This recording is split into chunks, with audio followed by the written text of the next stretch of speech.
Hey YouTube, Steve Firestuff here. I got my new gun here. As you can probably guess by now, it's a Scar.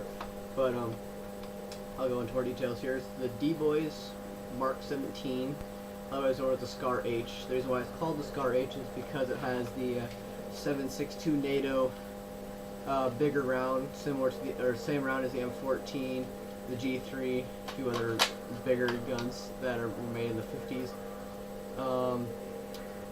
As you can see, I kind of have it set up as a DMR. You might be asking why. Well, because in real life, the 7.62 NATO round is more preferred round for long-range engagements, which is pretty obvious by its larger size and more powder.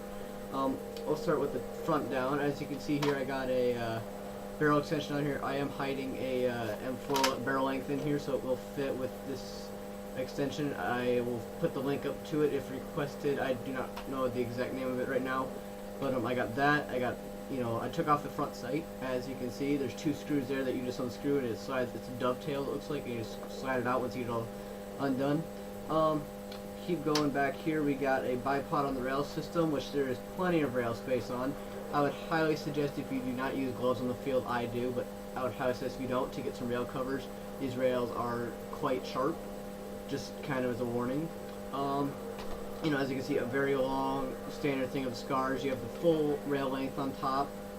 It goes all the way up from 1 to 41, which is pretty big. You can fit almost any optic on there. As you can see, with the full-size scope, I'm still not taking up all of it. So if you're running more of a faster gun with red dots or hollow sights, whatever you want, I can understand that.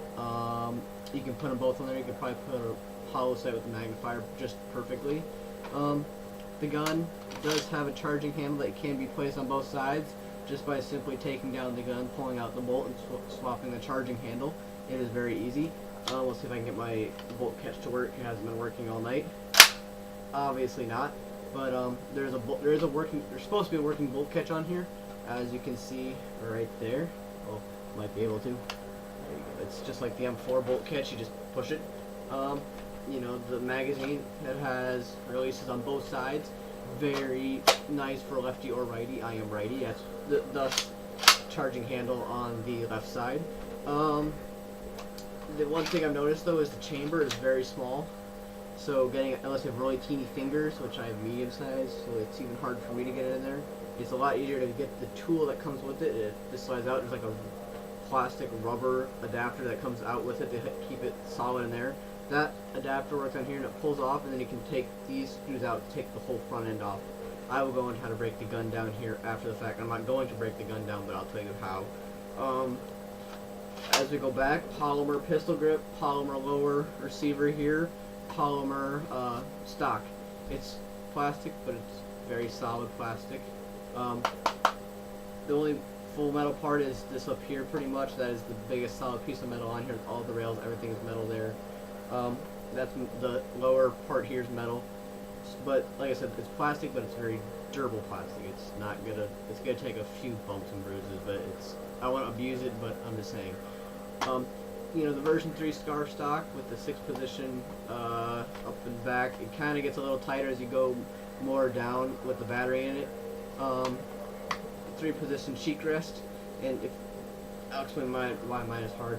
My stock will not fold anymore. I had to drill a hole, and I actually have a bolt, a smaller bolt, but it's a bolt that runs the full length here, and we had to put that back together, and now my stock does not fold, but it is stuck into position very well. I do have a 9.6 butterfly battery, a crane stock butterfly battery in here. It's the cylindrical battery types. The dual one, don't get the 3 one, it won't fit, but the dual will work. You can stack them on top of each other here and put it in. It's kind of similar to the battery you get with it, but mine is full length on each of them pretty much, and not connected obviously. But you get a 1200 8.4 volt with it.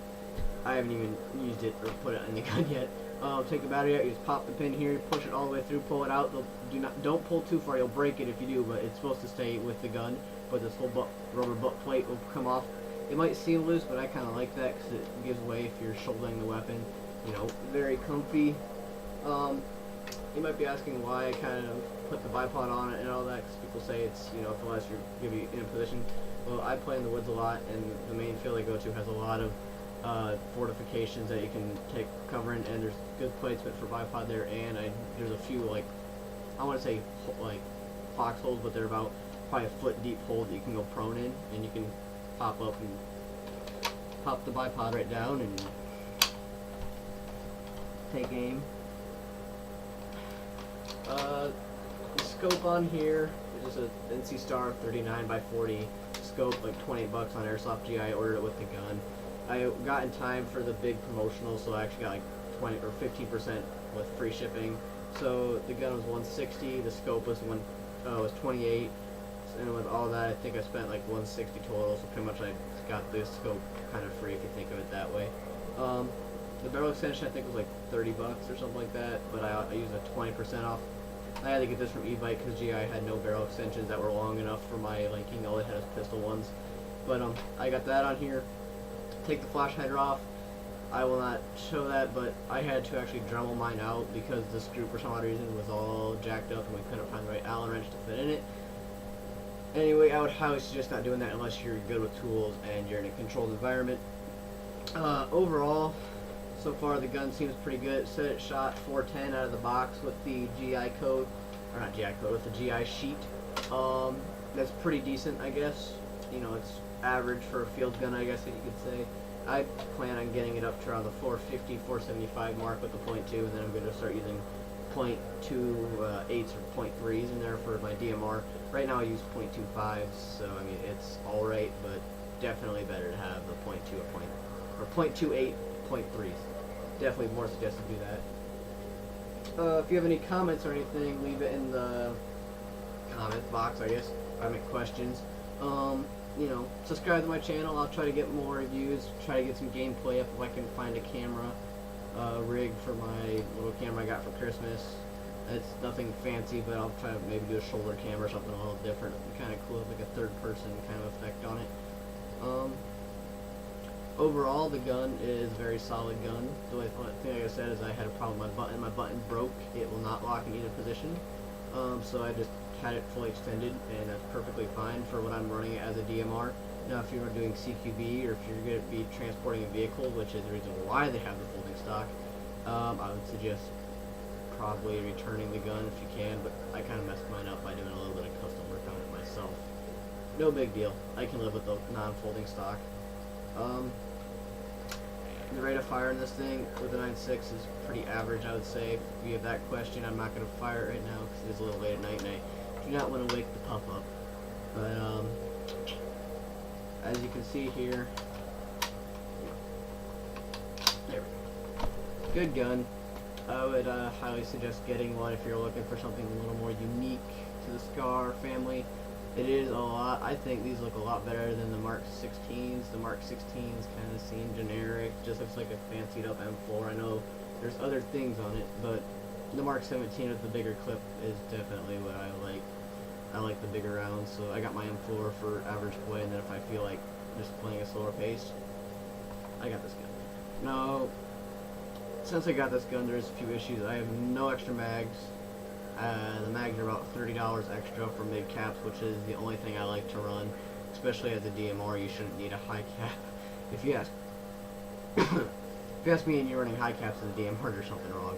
But no, so I'll try to get this kind of included as a loadout video once I get some more mags, and I plan to get a molly belt, mount the mags on there, and I'm just gonna get some M14 pouches to hold them.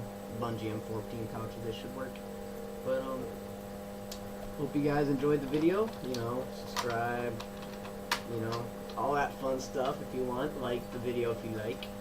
But have a happy new year. I know it's a little past that, but it's still early enough.